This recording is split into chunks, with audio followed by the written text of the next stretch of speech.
Section 6.8 is applications of the exponential equations, and we get to use our solving skills to solve these different situations. So the first exponential equation is final amount and then the initial amount, and we have e to the kt. So k is your growth factor, t is time, starting amount, final amount. Now to make this look in function notation, we do a of t is equal to a initial e to the kt. So there's our equation that we're going to use in this. Now in this first question here, it says a culture bacteria obeys the law of uninhibited growth. Well, our book has a little formula for the uninhibited growth. They call this n of t is equal to n initial e to the kt. And since it's unlimited growth, the k is positive. So this is the answer for part A, would be that equation. So n is a function of t, a function of time. Now we need to find the growth rate here in part B. It says 500 bacteria are presented initially and there are 800 after an hour. That's a pretty fast growth rate. How many would they be after 5 hours? So our starting amount is 500 and our final amount is 800. So this is for part B. And E and K and T, time is 1. So we have to solve for K to find the growth rate. So what would I do first? Get rid of the 500. There's multiplication here, isn't there? So we're going to divide over the 500.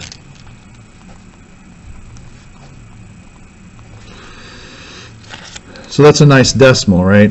Zeros cancel, that goes in there, 3 left over. So it's 3/5, 1 3/5. So that's 1.6. It's equal to e to the k. And then k times 1 is just k.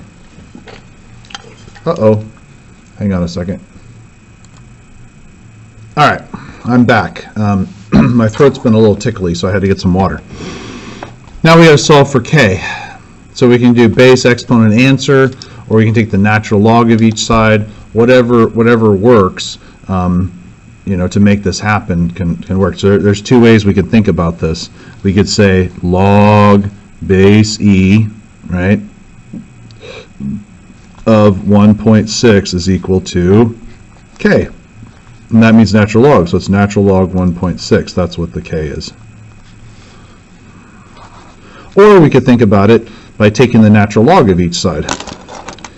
So we take the natural log of each side, it would be natural log 1.6 is equal to natural log e to the k, which brings the k down to the front. So it would be natural log of 1.6 is equal to k comes to the front, natural log of e is 1. So you get the same answer either way. So this is my growth factor. It's the natural log of 1.6. So I'm typing that into the calculator. Natural log 1.6 is approximately 0.47. So it is really fast. That's a really high growth rate. Now, we need to put this back into the equation. So now we know that n of t is equal to 500 to start with, and then e to the 0.47 t. All right. Then it says how many after 5 hours. So we just do n of 5.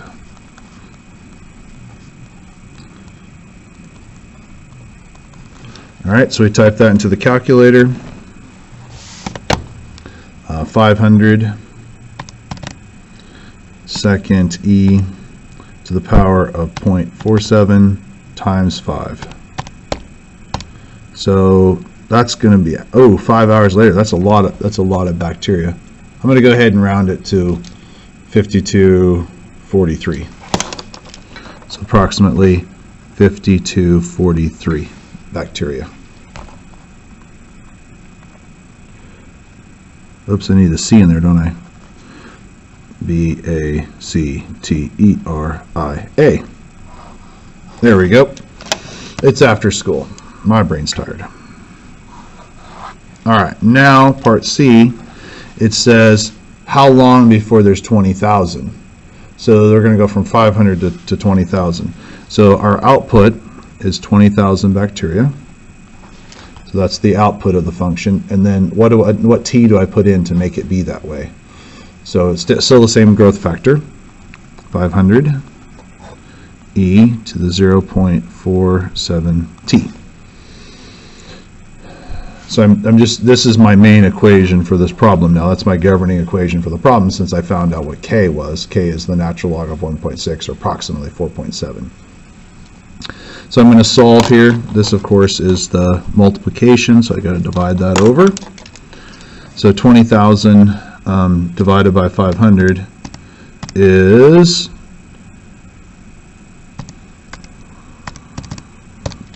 40 times as much. Yes, that makes sense. So it's not 4 times as much because that'd be 2,000. It's 40 times as much because it's 20,000. E to the 0.47 t. And then I'm going to just go ahead and take the natural log of each side, which brings it down to the front. So it's natural log of 40 is equal to 0.47 t, natural log of e, which of course is 1.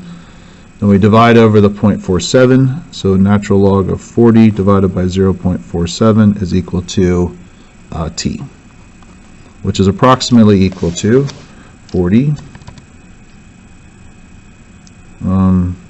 natural log of 40 divided by 0.47. So it's 7.849 hours.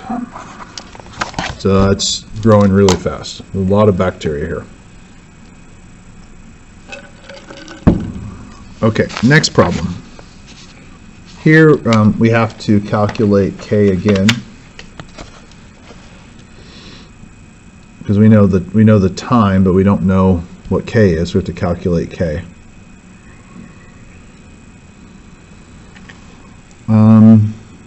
The half-life of radioactive potassium is 1.3 billion years. If 10 grams is present now, how much will be present in 100 years, 1,000 years? So I'm going to just use this formula here. A of t is equal to A initial E to the K t. So we're going to start off with it's a half-life. So half-life means we're going from 2 to 1. And then K is going to be negative because it's going down. So we're going from 2 down to 1, or from 10 grams down to 5 grams. But it's a 2 to 1 ratio, so it's half as much. E, and then K, and then 1.3 billion. All right. So we're going to solve this. We're going to divide over the 2. So we get 1/2 is equal to E to the 1.3 billion times K. So we got thousands. That would be billions there. Take the natural log of each side. So I'll put the natural log in here.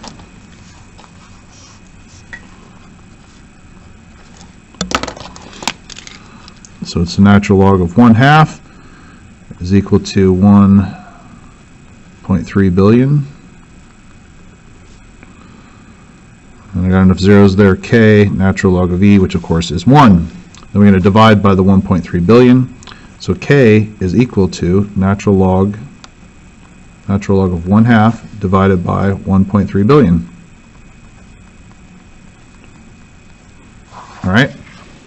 That is approximately equal to, I'm saving us some calculator time here, negative 5.332 times 10 to the negative 10th power. Well, I'm going to go ahead and type that in with you.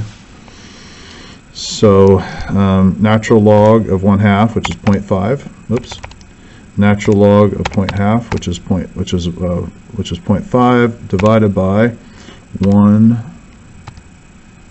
3, 0, 0, 1, 2, 3, 1, 2, 3. So there it is. I'm actually going to leave this, and I'm going to leave this on the calculator, and I'm going to use the store key, which is right here. So I'm going to store this. I'm going to store this last answer to the variable k for constant. So I hit the alpha key. See how the alpha is blinking there, and then k, which is one of these green. There it is. K is right there. K is right above there. So now we're storing this last answer into k, so I can bring it back. That way I don't have to retype all that, which will make it really nice. So we want to know how much is left after 100 years and 1,000 years. So now I know what k is, so I can go over here and say a of t is equal to starting amount 10 grams e to the k, which is negative 5.332 times 10 to the negative 10th power times t. So now I'm going to put in the 2 times. The 2 times are 100 years and 1,000 years. So a of 100 is what I need to know, and a of 1,000. So I just put those into the formula here.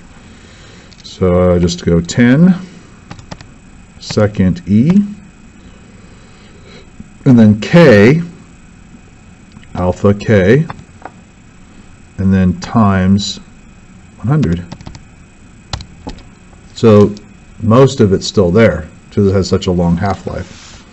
So it's 9.999. How many nines are there? 2, 4, 6 nines. 1, 2, 3, 4, 5, 6 nines. 1, 2, 3, 4, 6, 7 grams. And then I'm going to go back up, hit enter, and add a 0 here, make it 1,000. And so there's going to be a little bit less, but still most of it's there because potassium, radioactive potassium is very stable. It doesn't change very much. So for 1,000 years, it is 9 point, how many nines are there? 1, 2, 3, 4, 5. 1, 2, 3, 4, 5, and then 4, 6, 6, 8 grams.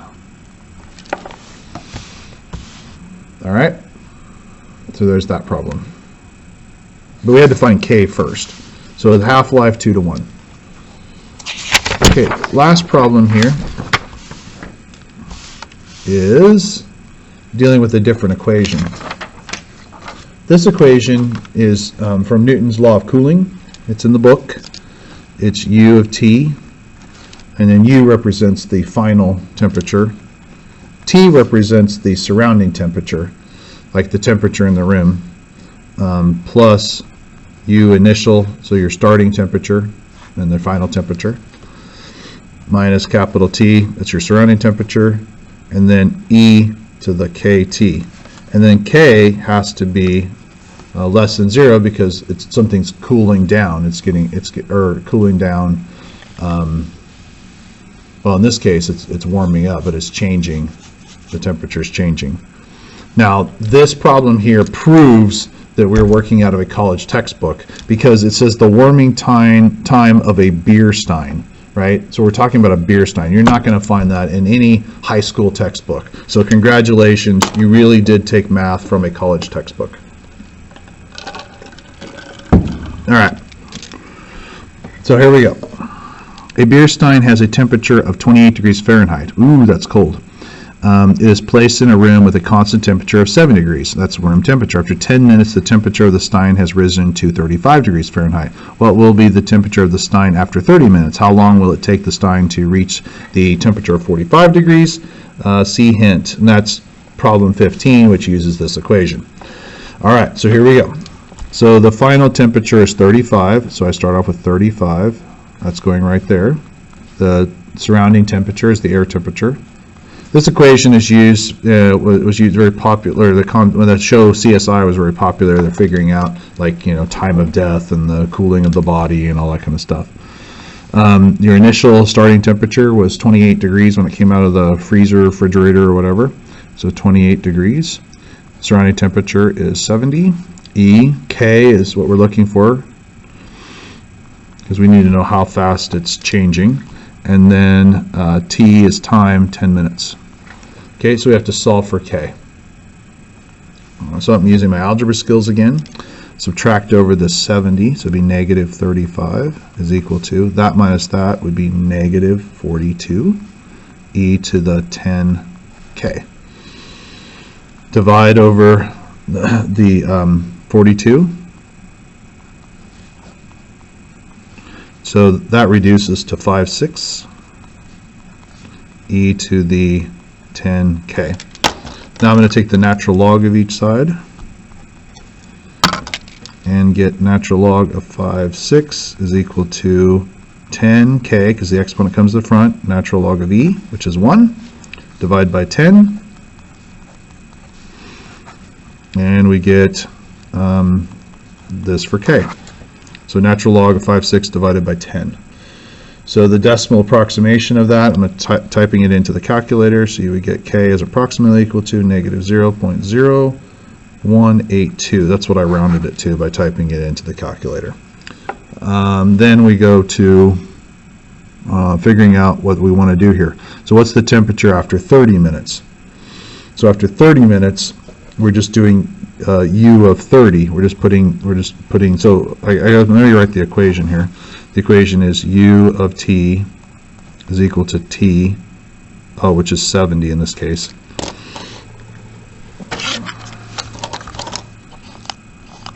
Okay, so fix that. So that's 70, and then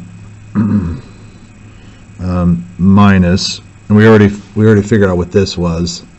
That was 42.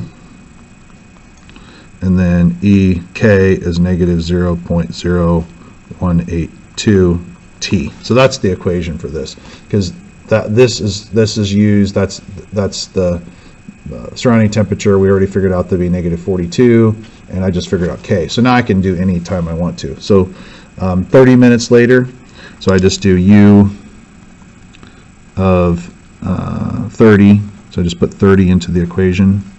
It would be 70 minus 42 e to the negative 0.0182 times 30. Type all that in the calculator, and when I did that, I got u of 30 was 45.69 degrees. So I just typed that into the calculator and got that answer. Then it wants to know how long will it take the stein to reach a temperature of 45 degrees. So now we want to solve for t, knowing that the final amount's 45 degrees. So I do 45 is equal to 70 minus 42 e to the negative 0.0182 t. So I'm solving for t. So I'm going to subtract over the 70. That would be 25. So negative 25 is equal to negative 42 e to the negative 0.0182 t. Divide by 42, so I get 25 over 42 is equal to e negative 0.0182 t. Natural log of each side to get the exponent to come down. So we get natural log of 25 over 42. Oops, I should make that a fraction. Is equal to negative 0.0182 t, natural log of e, which is 1, divide over, see there's multiplication right there, so we're going to divide over that decimal. So negative 25 over 42 is equal to negative 0.0182 and then t. So I need to type that into the calculator to get an approximation for the time. Natural log 25 divided by 42, and then divided by